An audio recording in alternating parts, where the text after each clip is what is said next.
Oh, glória a Deus! Deixe-nos a paz. A minha paz eu vos dou, não vou lá dou como o mundo dá. Não se perturbe o vosso coração, nem tampouco se atemorize a vossa respectiva alma, então. Por aqui o teu servo, irmão Marcelo, uma vez mais passando por aqui.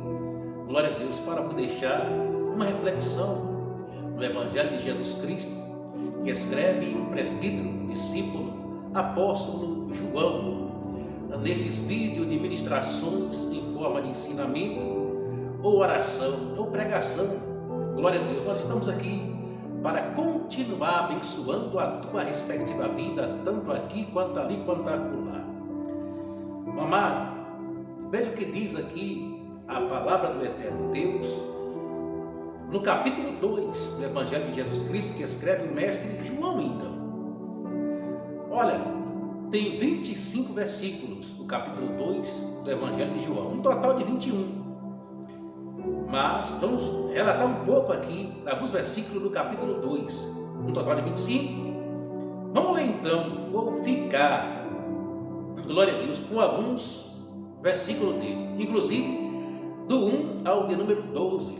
E tem uma epígrafe interessante para mim e a tua vida. Olha, Marcelo, as bodas em Caná, menino. Oh, glória, as bodas em Caná, festividade, casamento, glória a Deus, a água feita vinho. Aí na sequência vem um subtítulo que fica entre os versos 12 e 13. Jesus purifica o templo. Mas como eu disse, vamos ficar na primeira parte, dos versículos 1 ao 12, onde tem uma temática, as bodas em Caná, ou casamento em Caná da Galileia, e a água feita vinho. Observe o que diz a palavra do mestre. Bom, e ao terceiro dia fizeram-se umas bodas em Caná da Galileia, e estava ali a mãe de Jesus, e foram também convidados Jesus e os seus discípulos para as bodas. E faltando vinho, a mãe de Jesus lhe disse: não tem vinho. Disse-lhe Jesus: mulher, que tenho eu contigo? Ainda não é chegada a minha hora. Sua mãe disse aos empregados que estavam ali, naquelas bodas em Caná da Galileia, os empregados que estavam ali, quando Jesus responde para a Maria, Dona Maria, a sua mãe, e que ele disse: mulher, olhe para cá, ainda não é chegado a minha hora. Aí Dona Maria disse para os empregados: fazei tudo quanto ele vos disser. E estavam ali postas 6 talhas, aquelas talhas, aqueles vasos, ou de pedra ou de cerâmica, que portava, salvo engano, era 200 ou era 300 litros cada. Na verdade, de 40 a 60 litros cada. Louvado seja Deus. Estavam ali 6 talhas de pedra. Glória a Deus, para a purificação dos judeus. E em cada uma cabia 2 ou 3 metretas. Cabiam 2 ou 3 metretas. Alguma medida em litro. Louvado seja Deus. De água cabiam naquelas 6 talhas que ali estavam postas. Disse-lhe Jesus: enchei de água essas talhas. E encheram-nas até em cima, até elas sobejarem, até transbordarem. E disse-lhes: tirai agora e levai ao mestre Sala. E levaram aquela água dentro daquelas talhas, naqueles recipientes, para o mestre Sala, então, passar aquele processo de provação do vinho. E logo que o mestre Sala provou a água feita a vinho, não sabendo de onde viera, se bem que eu sabia, os empregados que tinham tirado a água, chamou o mestre Sala ao esposo. O mestre Sala não sabia de onde veio aquela água feita a vinho, mas os empregados que estavam ali sabiam. Eles que foram lá para Jesus transformar a água em vinho. Olha o que disse o mestre Sala, e disse-lhe: todo homem bom, aleluias, todo homem bom põe primeiro o vinho bom. Na verdade, ele diz: todo homem põe primeiro o vinho bom. Glória a Deus, né? E quando já tem bebido bem, então o inferior. Aleluia, primeiro o bom quando tem bebido, aí depois, na última instância que vem o inferior, se tratando-se do vinho. Mas tu guardaste até agora o bom vinho. Ou seja, o anfitrião da festa guardou até agora o bom vinho.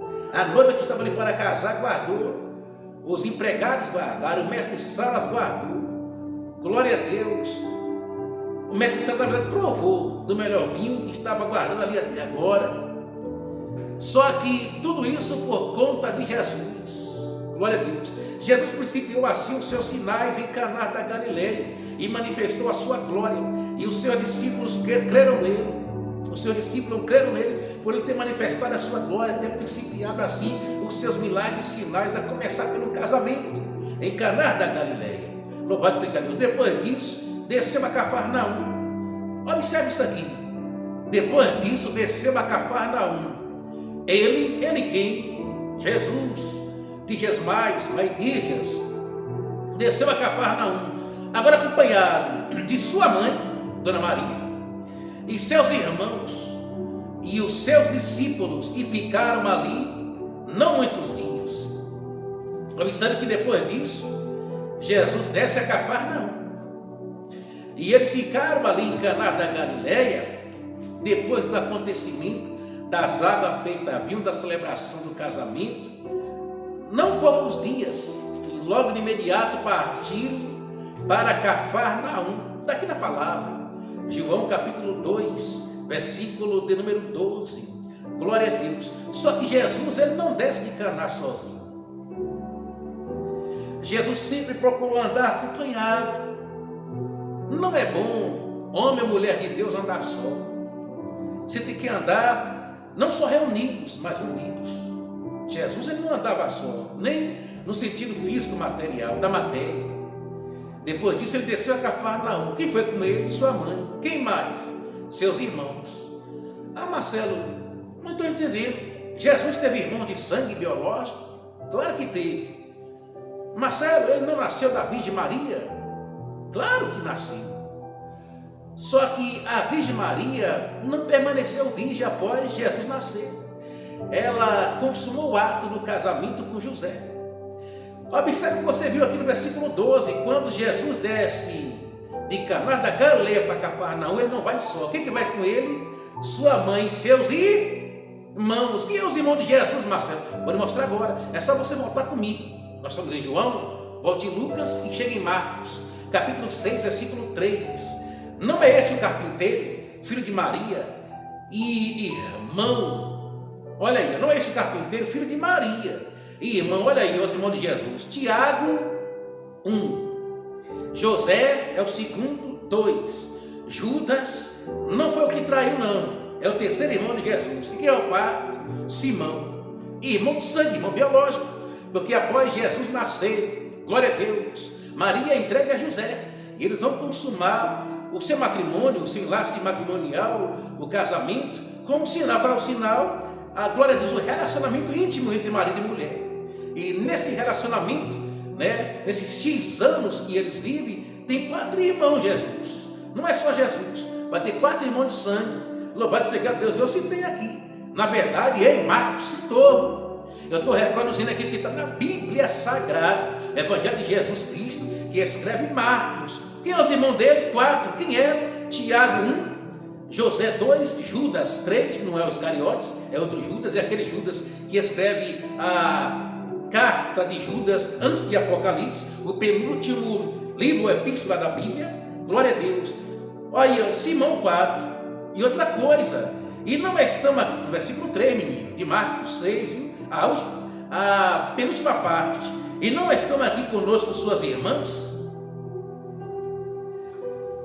Estavam com eles os irmãos e deu o nome dos 4. Estava com eles as suas irmãs, que não dá nome. Então Maria não teve só Jesus, teve 4 homens e teve aí mulheres, não sei a quantidade, a Bíblia não fala sobre isso.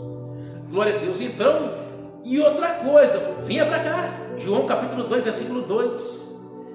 Desceram com ele quem? Jesus, sua mãe e seus irmãos. E outra coisa, quem mais? Os seus discípulos desceram com ele.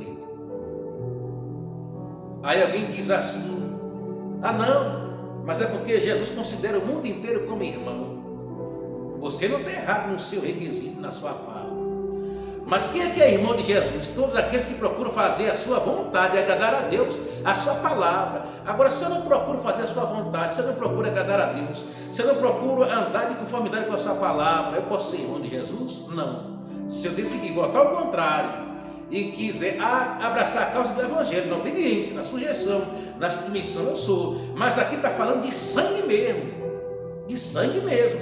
Eram discípulos, eram seguidores de Cristo, de Deus, da Bíblia, mas também de sangue. Sua mãe, seus irmãos, que eu já dei os nomes, e seus discípulos, que não tem nada a ver com os irmãos de sangue de Jesus, embora tinha irmãos de sangue ali que eram seu discípulo. Glória a Deus, que era o seu discípulo. Tiago, por exemplo, além de ser irmão de sangue, era discípulo de Jesus. O apóstolo Tiago. José, não se fala muito sobre esse José aqui, irmão de Jesus. Judas fala um pouco bom na sua carta, e não é o Iscariotes não, é o Judas, irmão de Jesus, que escreve aí o penúltimo livro, ou missivo, ou carta, como tu queira chamar, da Bíblia Sagrada. E Simão, Marcelo é o Pedro? Não é o Pedro. Também não é o Simão Pedro, não é o Simão filho de Barjonas, é um outro Simão. E não se fala muito sobre esse Simão. E não estão aqui conosco suas irmãs, também não se fala muito sobre as irmãs deles. E também não dá nome. Na verdade, a cultura judaica não costuma dar muito nome a irmãs. Não costuma dar muito nome. E quem mais sobressai é os homens na cultura judaica. Hoje não tem isso. Jesus, pela graça, nós somos salvos por meio da fé. Isso não vem de vós, é dom de Deus, não vem de obra de carne, para que alguém venha se vangloriar. Jesus falou essas coisas e alguém começou a se escandalizar nele. Então, veja bem, a palavra de Deus está aqui. O primeiro milagre que Jesus principiou a fazer foi em Caná da Galileia. As bodas, o noivado, que ele foi convidado para o casamento. E Jesus não foi convidado só não. E ao terceiro dia fizeram-se umas bodas lá em Caná. E de repente da Galileia estavam ali a mãe de Jesus. Ela estava lá, a mãe de Jesus já lá. E foram também convidados Jesus e os seus discípulos para as bodas. Maria já estava lá. Aí convidaram Jesus e seus discípulos para aquele momento de celebração, de festa, de casamento ali, daqueles nubentes. E faltando vinho, observe, faltando vinho. Olhando para a Bíblia, no sentido espiritual, vinho quer dizer alegria.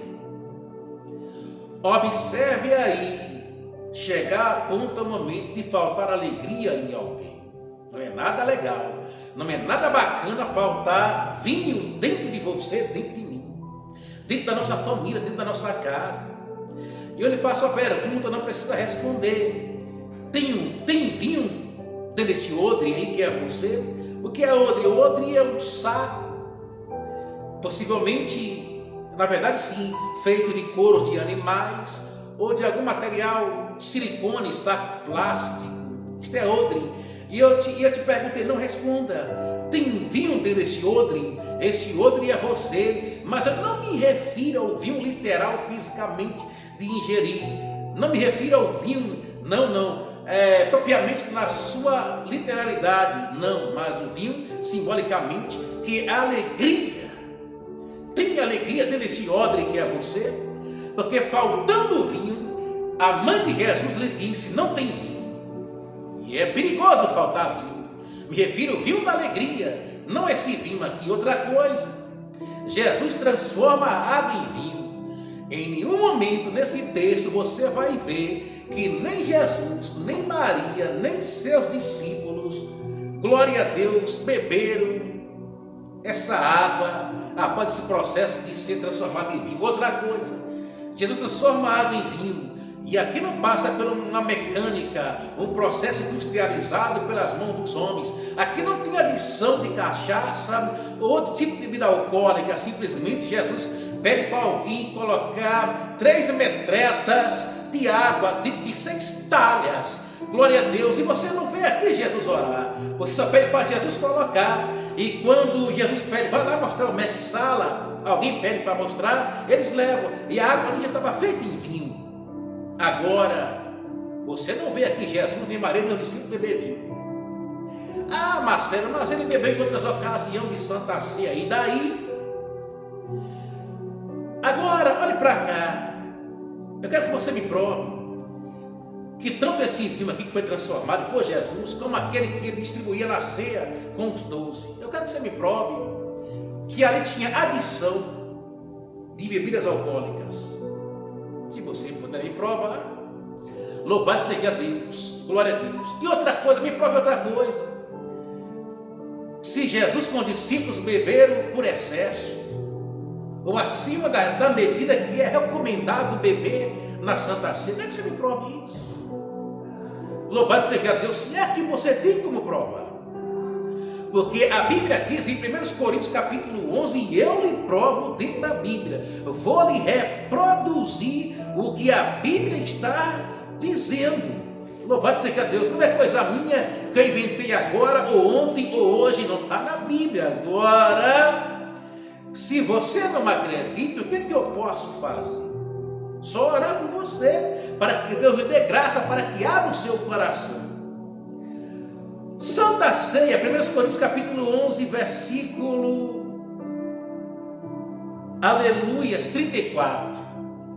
Mas se algum tiver fome, come em casa.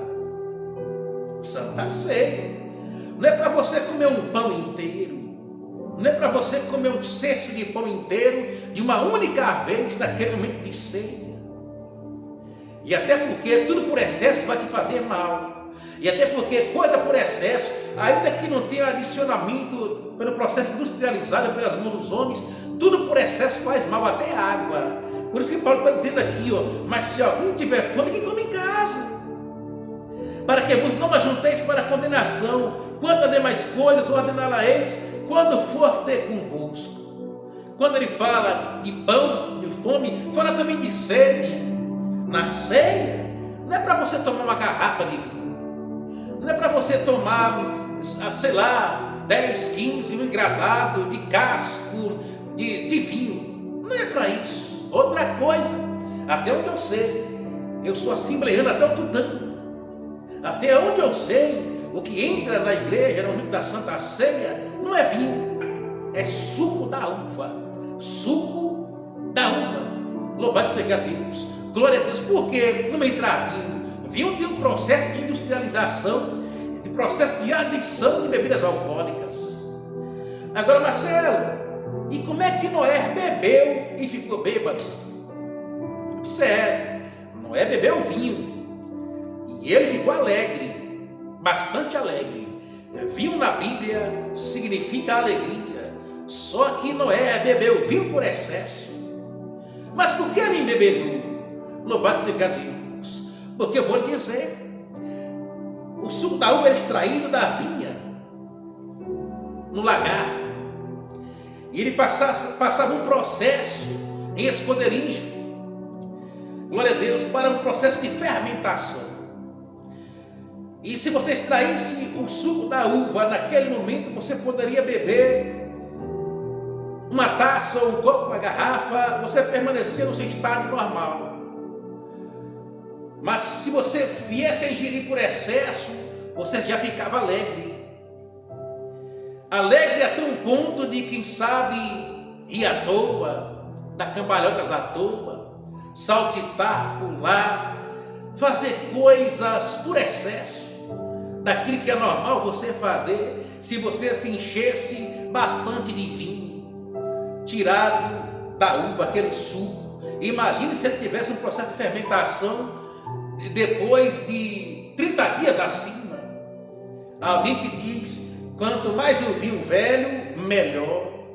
Observe que naquele tempo não tinha esse processo de industrialização, de adicionamento de outras bebidas ali dentro do vinho. Mas hoje tem. É o perigo. Por isso que nós não devemos ingerir nada de bebida que contém álcool. Ah, Marcelo, mas não é pecado beber? Aonde que não é, gente? Eu não preciso nem de Bíblia para provar isso, nem de igreja, nem por fato de ser cristão. Procure qualquer cientista aí, qualquer biólogo, qualquer pessoa que estuda a anatomia do corpo humano e pergunte a ele. Não importa a porcentagem que entre de algo dentro da pessoa, já vê se o comportamento da pessoa não altera. E não é necessariamente você beber um copo ou uma garrafa. O efeito talvez possa ser diferente, mas para Deus é a mesma situação. A diferença de eu mentir ou mentir, ou tirar a vida de alguém, o pecado é um só. As consequências que vamos pagar aqui é diferente. Olhe bem o que Salomão aconselha. Louvado seja Deus, acho que eu já estendi já o tempo desse vídeo, mas eu vou encerrar. Olhe bem o que Salomão diz no capítulo 20 de Provérbios, 21. O vinho é escarnecedor, a bebida forte alvoraçadora, e todo aquele que neles errar nunca será sábio. E Jesus aqui, a mãe diz de Jesus, falta vinho. Em outras palavras, Jesus está faltando alegria para o noivo, para a noiva, para os convidados. Aí Jesus vai dizer para ela, mulher, o que eu tenho contigo? Diz aí. Ainda não é chegada a minha hora. Aí a mãe de Jesus, Dona Maria, que sempre foi obediente à palavra de Deus, a Deus, o que ela diz? Ela não fica triste, porque Jesus disse para ela, não é chegada a minha hora. O que é que eu tenho a ver com isso, ou contigo? Aí o que é que ela vai dizer? Ela não fica triste, não. Jesus ali, quem sabe, está provando Maria.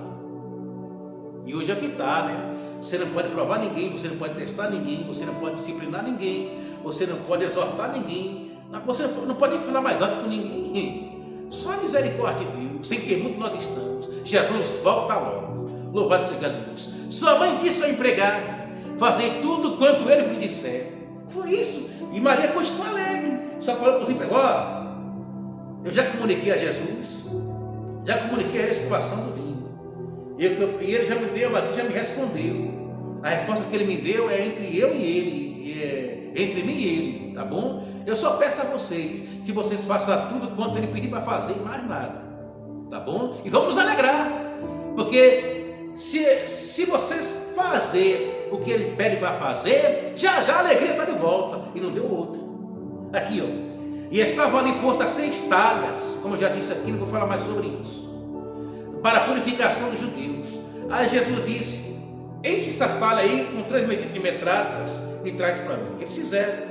E aí de repente Jesus transforma aquela água em vinho. E ali vai servir ali o mestiçário, ele vai aprovar, olha, vocês guardaram o melhor da festa para o final, graças a Deus, menino, e não pode faltar vinho em você. Me refiro, não vinho alcoolizado, não vinho que tem adicionamento de álcool, não vinho que foi passado por processo de industrialização que contém álcools e outras substâncias.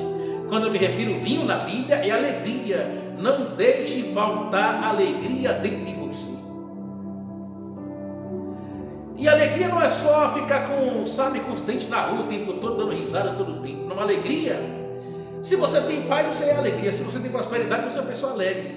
Se você trabalha, você é uma pessoa alegre. Se você se movimenta com seus próprios pés, você é uma pessoa alegre. Se você, glória a Deus, procura edificar a si mesmo, você é uma pessoa alegre. Se você procura edificar quem está à sua volta, você é uma pessoa alegre. Não deixe faltar o vinho que é a alegria dentro de você. Para nós encerrar, olha o que diz Efésios, capítulo 5, versículo de número 11, por exemplo. E não comuniqueis com as obras infrutuosas das trevas, mas antes condenai-as. Olha o que diz o versículo 18. E não vos embriagueis no vinho que há contenda, mas enchei-vos do Espírito, querido. E quando Paulo disse a Timóteo, por conta das tuas enfermidades frequentes no teu estômago, não beba só mais água pura, mas não. Faça o seguinte, Timóteo, adicione um pouco de vinho na água e beba, para que seja amenizado as enfermidades do teu estômago.